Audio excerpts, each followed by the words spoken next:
ஓம்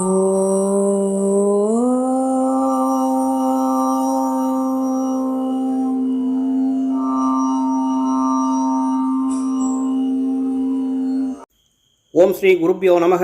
தென்னாளுடைய பெரியவா போற்றி, எந்நாட்டவர்க்கும் இறைவா போற்றி. ஓம் ஸ்ரீ மகா பெரியவா சரணம். ஆன்மீக அன்பர்கள் அனைவருக்கும் அடியனுடைய நமஸ்காரம். இப்போ நம்ம தொடர்ச்சியாக நமது மதத்தின் பெருமைகளை மகா பெரியவா சொல்கிறத பற்றி கேட்டுருக்கோம்.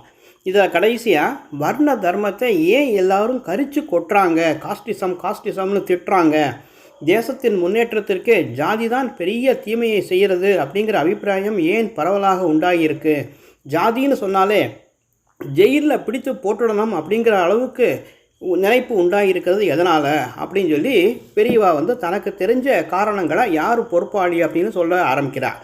அப்போ சொல்கிற இந்த பொறுப்பாளி யார் அப்படிங்கிறத அடுத்து சொல்கிறேன். இப்பொழுது வர்ண தர்மத்தை ஒழித்து கட்டிடணும் அப்படின்னு நினைக்கிறவங்க எதனால் இப்படி சொல்கிறாங்க அப்படிங்கிறத முதல்ல பார்க்கலாம். அவர்களுக்கு வர்ண தர்மத்தில் ரொம்பவும் ஏற்றத்தாழ்வு இருக்கிறது மாதிரி தெரிகிறது.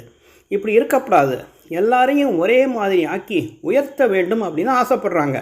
ஆனால் இது காரிய சாத்தியம்தானா? இதை தெரிஞ்சுக்கிறதுக்கு ஜாதி முறை இல்லாத மற்ற தேசங்களை பார்த்தாலே போகும்.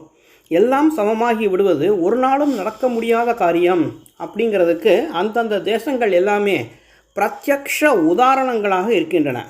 அங்கெல்லாம் உயர்த்தி தாழ்த்தியே கிடையாது அப்படின்னா வர்க்க பூசல்கள் எல்லாம் இருக்கக்கூடாது தானே. ஆனால் யதார்த்தத்தில் அப்படியா இருக்குது? எங்கே பார்த்தாலும் சௌகரியப்படுகிறவர்கள், சௌகரியம் இல்லாதவர்கள் அப்படிங்கிற ரெண்டு பிரிவும் அவர்களுக்குள்ள சண்டையும் இருந்துட்டு தானே இருக்கின்றன. நம் தர்மத்தை உள்ளபடி புரிஞ்சுட்டா ஜாதியால் பெரியவன் சின்னவன் அப்படின்னு வாஸ்தவத்தில் இல்லவே இல்லை அப்படின்னு தெரிஞ்சுக்கலாம். ஆனால் எதனாலோ அப்படி ஒரு அபிப்பிராயம் வந்துட்டதாகவே வச்சுப்போம். அதாவது ஜாதியால் பெரியவன் சின்னவன் ஒரு அபிப்பிராயம் வந்துட்டதாகவே வச்சுப்போம். இந்த எண்ணத்தை போக்கடிக்க வேண்டியது தான் நமது கடமையே ஒழிய அதற்காக அந்த முறையையே தொலைக்கக்கூடாது. இப்போதைக்கு ஜாதியில் உயர்த்தி தாழ்த்தி எண்ணத்தையும் அதனால் உண்டான மனக்கசப்பையும் ஒத்துக்கொண்டாலும் கூட மற்ற தேசங்களிலும் இந்த மனக்கசப்பு சமூக பிரிவுகளிடையே இருக்கத்தான் இருக்கிறது. அங்கெல்லாம் ஜாதியால் உயர்ந்தவன் அப்படின்னு உரிமை கொண்டாடுகிறவன் என்று யாரும் இல்லாவிட்டாலும் பணத்தால் நம்மையோட உயர்ந்தவன், பதவியால் உயர்ந்தவன் அப்படின்னு ஒருத்தனுக்கு வெறுப்பு இருக்கத்தான் இருக்குது. அமெரிக்காவில் ஒருத்தனுக்கும் சாப்பாட்டுக்கோ துணிக்கோ ஜாகைக்கோ குறைச்சல் இல்லை, வேலைக்காரன்கிடம் கார் இருக்கிறது அப்படிங்கிறாங்க. ஆனால் அவரவரும் திருப்தியாக இருக்க வேண்டியதானே. ஆனால் வாஸ்தவத்தில் எப்படி இருக்குது?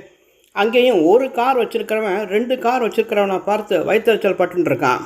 பேங்க்கில் $1,00,00,000 வச்சுருக்கிறவன் $2,00,00,000 வச்சுருக்கிறவனை பார்த்து பொறாமப்படுறான். தனக்கு ஜீவிக்க எல்லா சௌகரியமும் இருந்தும் கூட தன்னை விட பணம் ஜாஸ்தியாக இருக்கிறவனை பார்த்து உரிமை சண்டை, சலுகை சண்டை எல்லாம் கிளப்புகிறான். அப்படின்னா என்ன அர்த்தம்?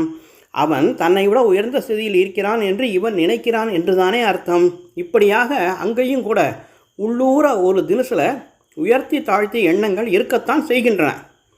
கம்யூனிஸ்ட் தேசம் மாதிரி எல்லாருக்குமே சம்பளத்தை சமமாக அளந்து தர்றதாக வச்சு கொண்டாலும் கூட அங்கேயும் ஒருத்தன் ஆஃபீஸராகவும் இன்னொருவன் கிளார்க்காகவும் தானே இருக்க வேண்டியிருக்கிறது. வெளியிலே சண்டை போட முடியாதபடி இராஜாங்க நிர்பந்தம் வேண்டுமானால் இருக்கலாமே ஒழிய இந்த மாதிரி பதவியிலும் ஸ்தானத்திலும் வித்தியாசம் இருக்கிற வரையில் உள்ளூர போட்டி, பொறாமை, அசூயெல்லாம் இருக்கத்தான் இருக்கும். கம்யூனிஸ்ட் தேசங்களில் தான் ரொம்ப உயர்ந்த லெவல்லையே இந்த போட்டி ஏற்பட்டு இன்றைக்கு சர்வாதிகாரி மாதிரி இருக்கிற ஒருத்தன் நாளைக்கு போன இடமே தெரியாமல் போய் இன்னொருத்தன் அந்த ஸ்தானத்தில் உட்கார்றான். பதவியால் போட்டி இருக்கிறது அப்படிங்கிறதுனால எல்லாவற்றையும் ஒரே பதவியாக ஆக்கிறதும் சாத்தியமில்லை. அதாவது உயர்த்தி தாழ்த்தி அப்படிங்கிறது ஏதோ ஒரு தினசில் இருந்துட்டு தான் இருக்கும். சமூக சௌஜன்யத்துக்கு குந்தகமாக போட்டியிலும் அசூயையிலும் கொண்டு விடுகிற இப்படி உயர்த்தி தாழ்த்தி ஏற்பாடுகளை விட பாரம்பரியத்தால் உண்டானதாக தவறாக நினைக்கப்படுகிற ஏற்றத்தாழ்வு தான் இருந்துவிட்டு போகட்டுமே அப்படின்னு தோன்றதுன்னு பெரியவா சொல்கிறார். இதனால் தேசத்தில் பொதுவாக சாந்தியும் அவரவருக்கு திருப்தியும் இதுதான் நமக்காக ஏற்பட்டது அப்படிங்கிற போதுமான மனசும் நமக்கு இருந்தன. வாஸ்தவத்தில் அத்தனை தொழிலும் சமூக க்ஷேமத்துக்காக உண்டானவை தான். ஒன்று உயர்வு இன்னொன்று தாழ்வு அப்படிங்கிறது கிடையாது. எந்த தொழிலை செய்தாலும் ஆசை வாய்ப்படாமல் அதை சுத்தமாக பண்ணி ஈஸ்வர அர்ப்பணம் செய்தால் அதைவிட சித்த சுத்திக்கு வேறு எந்த மருந்தும் உயர்ந்தது கிடையாது. ஒன்று உயர்ந்தது இன்னொன்று தாழ்ந்தது அப்படிங்கிறது அடியோட பிசகு. ஆனால் இப்படி பிசகாக நினைத்தால் கூட பரவாயில்லை, மற்ற தேசங்களில் இதைவிட பிசகான ஏற்றத்தாழ்வுகள் இருக்கத்தான் இருக்கின்றன. அதனால் இங்கே இல்லாத போட்டி சண்டை தான் அங்கெல்லாம் உண்டாகின்றன அப்படின்னு பெரியவா சொல்ல வரார். நாம் பிரிந்தே ஒற்றுமையாக இருந்து நம் நாகரிகத்தை பெருசாக வளர்த்துருக்கோம். மற்றவர்கள் பிரியாமல் இருக்கிறதாக நினைச்சு கொண்டே ஒற்றுமை இல்லாமல் இருந்துதான் அந்த நாகரிகங்கள் எல்லாம் விழுந்து விட்டிருக்கின்றன. இங்கே காரியத்தில் மட்டும் பேதம் இருந்து உள்ளூர ஐக்கியம் இருந்ததால் நாகரிகம் வளர்ந்தது. அங்கெல்லாம் காரியத்தில் பேதம் இல்லாமல் அதனால் வந்த போட்டியாலேயே மனோபேதங்கள் உண்டானதுனால வெளி நாகரிகங்கள் படையெடுத்து வந்த பொழுது அவற்றிடம் உள்ளூர் நாகரிகங்கள் தோற்று போகும்படி ஆயிற்று. எல்லாவற்றையும் ஒன்றாக பண்ணி உயர்வாகவும் வைத்திருக்கிறது அப்படிங்கிறது நடைமுறையில் சாத்தியமில்லை. எல்லாம் ஒரேடியாக பிரிந்து பேதப்பட்டு கிடக்கிறதும் உதவாது. இரண்டுக்கும் மத்தியமாக சமரசமாக ஒரு வழியை நமது தர்மசாஸ்திரம் ஏற்படுத்தி கொடுத்திருக்கிறது. நான் அதற்கு பிரதிநிதியாக வந்திருக்கிறேன்னு பெரியவா சொல்கிறார். அதனால தான் அனுஷ்டானத்தில் வேற்றுமையும் இருக்க வேண்டும், ஹிருதயத்தில் ஒற்றுமையும் இருக்க வேண்டும், இரண்டையும் குழப்பக்கூடாது அப்படின்னு பெரியவா அடித்து சொல்கிறார். வெளி காரியத்தில் எத்தனை வேற்றுமை இருந்தாலும் இதயத்தில் அன்பு இருந்தால் தேசத்தில் பரம சாந்தமே தான் இருக்கும். யுகாந்திரமாக நமது தேசத்தில் அப்படித்தான் சமூகம் சாந்தமாக இருந்து வந்தது.